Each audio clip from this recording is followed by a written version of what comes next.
Assalamualaikum warahmatullahi wabarakatuh. Perkenalkan, saya Nadia Kanesha, NIM 312310260. Kalian pernah gak sih berpikir bagaimana sebuah kipas bisa menyala otomatis sendiri tanpa perlu kita menyalakan? Atau sebuah smartphone yang bisa mengetahui kondisi suatu ruangan secara real time? Itu semua bisa terjadi karena adanya Internet of Things atau IoT. So, pada video kali ini, saya akan menjelaskan bagaimana pengolahan data dalam sistem Internet of Things atau IoT. Selamat menyaksikan. Apa itu pengolahan data IoT?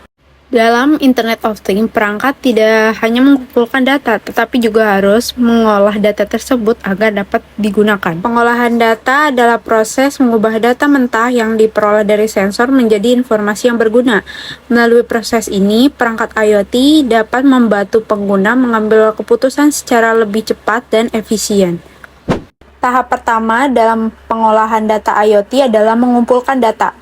Pada tahap ini, sensor bertugas membaca kondisi lingkungan seperti suhu, kelembaban, cahaya, atau gerakan. Setelah sensor memperoleh informasi, data tersebut diubah menjadi data digital sehingga dapat diproses oleh microcontroller maupun sistem komputer. Selanjutnya yaitu tantangan dalam pengumpulan data IoT.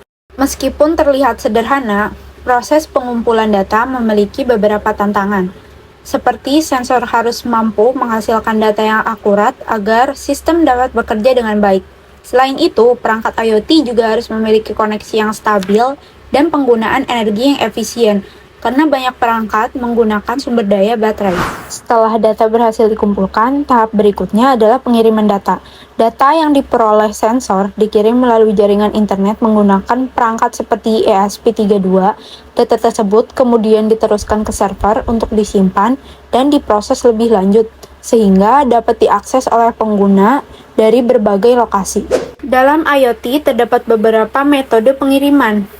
Yang pertama ada publish subscribe, memungkinkan perangkat mengirim data ke topik tertentu yang dapat diterima oleh pengguna yang berlangganan topik tersebut. Yang kedua ada request response, digunakan ketika perangkat meminta data kepada server dan menerima balasan.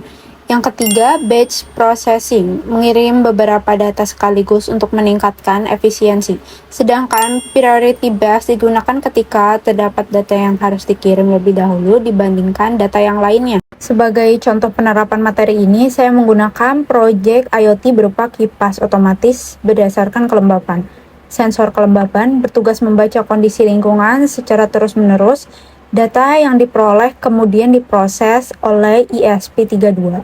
Jika kelembapan melebihi batas yang telah ditentukan, maka ESP32 akan mengaktifkan kipas secara otomatis. Selain itu, data juga dapat dikirim melalui internet sehingga pengguna dapat melakukan monitoring secara real time. Baik teman-teman, itu tadi pembahasan mengenai pengolahan data dalam Internet of Things atau IoT.